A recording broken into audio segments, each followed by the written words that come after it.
What's going on, AP people? We have a video for you today on Dwight Eisenhower, president after Harry Truman. We are continuing with our presidential series, and if you had to guess who would be the next president in the series, who do you think it's going to be?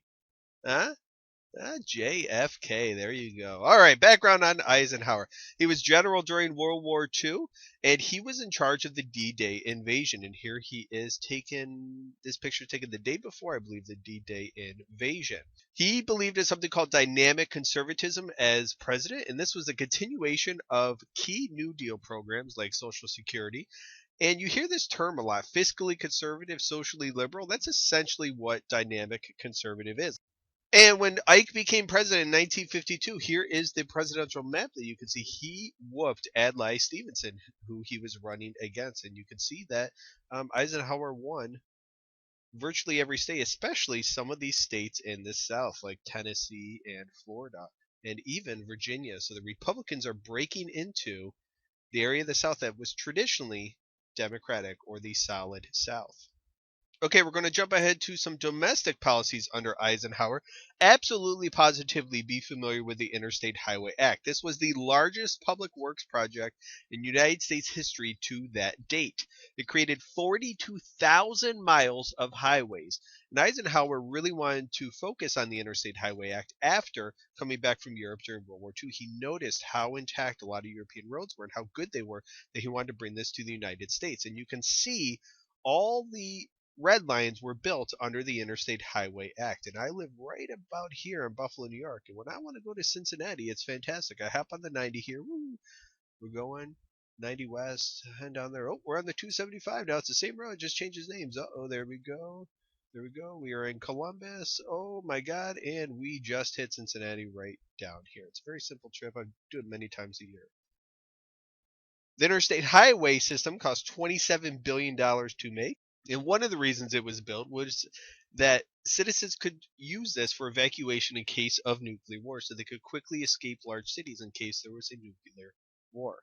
And this also helped spur the growth of many suburbs in the 1950s. Suburbs began to grow drastically in the 1950s, think of the development in Levittown.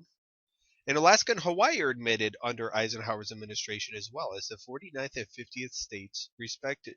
If you ever get confused which one's the 50th, think of the show Hawaii 5-0. Hawaii is the 50th. Oh, look at that. All right, let's talk about civil rights. Brown versus Board of Education happens on his watch. I do have a video on Brown versus Board of Education. I encourage you to check it out. It's in the description below. And Thurgood Marshall, who was a future Supreme Court justice, argued on behalf of Lyndon Brown.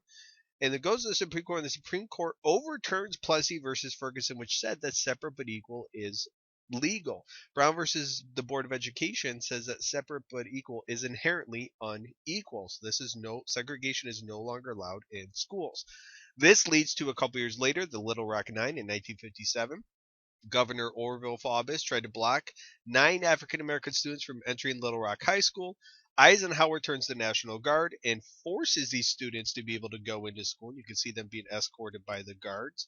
And he said in his speech about this, he said, "We are a nation in which laws, not men, are supreme." So the nation has to hold up its laws and not let individuals like a Faubus determine the future of the country.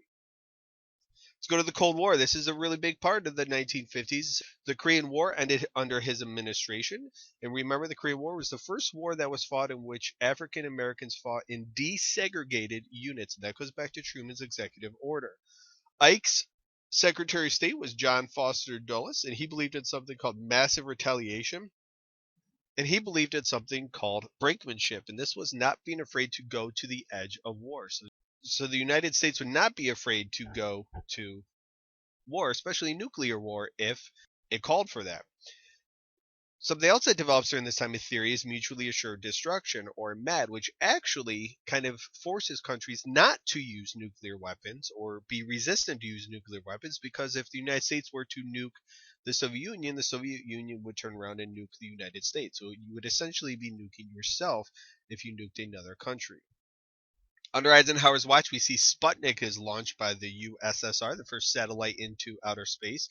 This leads to a huge increase in spending on science and education in the United States. The United States does not like that Russia was able to get the first satellite in outer space, so they want to improve their technology, science, and education at home. Definitely know that.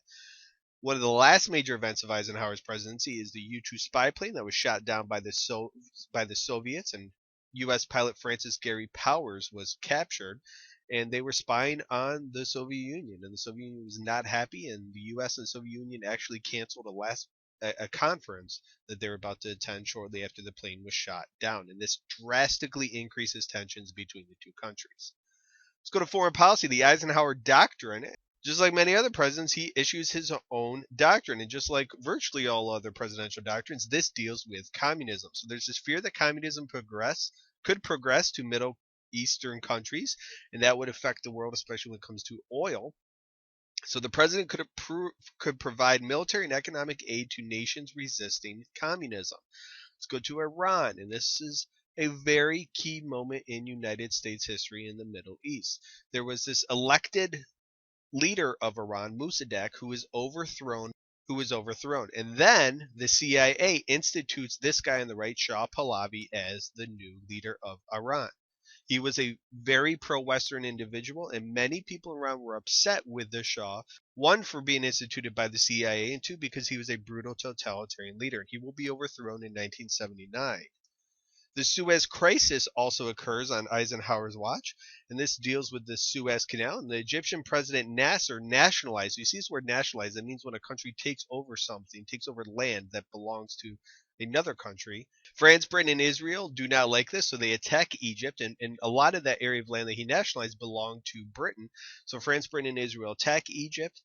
The U.S. is kind of caught in the middle here. Do they support the Allies or do they not? And thankfully they didn't, because this could have led to World War III. It was very, very close to fighting breaking out. And the U.S. did not support the attack, and eventually, shortly after, France, Britain, and Israel withdrew. Then we're going to go to Guatemala. We have a president, Arbenz. He was overthrown after he nationalized land owned by a U.S. fruit company. Again, you see that word nationalized. So he takes land that belonged to this U.S. fruit company, and he takes it and he makes it under the control of the Guatemalan government. The U.S. felt that this was too much like communism, so they had the president of Guatemala overthrown. Okay, finally, we'll finish up with Eisenhower's farewell address. He gave this, believe it or not, when he was leaving office, and this was 3 days before he left office. You can actually look up on YouTube his address, and I would encourage you to do that. I have a link in the description below that you can watch his farewell address. So he warned of deficit spending and military spending. And here's Ike giving his address to the nation. And a couple quotes that you should be familiar with. Our military organization today bears little relation to that known by any of my predecessors in peacetime, or indeed by the fighting men of World War II or Korea. So he's talking about that the military industry is so much larger now in 1961 than it was even 10 years before. Until the latest of our world conflicts, the United States had no armaments industry. American makers of plowshares could, with time and as required, make swords as well. But now we can no longer risk emergency improvisation of national defense. We have been compelled to create a permanent armaments industry of vast proportions. So a huge industry dedicated to only building weapons. Added to this, 3.5 million men and women are directly engaged in the defense establishment, so a large workforce. We annually spend on military security more than the net income of all United States corporations. So he's talking about this idea that the defense industry is growing, and is growing very rapidly. We even see that today in 2014. All right, that's everything you need to know about Eisenhower's presidency. Thank you very much for watching. If you have not already, please take a moment and subscribe to my channel. If you have any questions or comments, feel free to leave them in the section below. I thank you very much for watching, and have a good day, guys.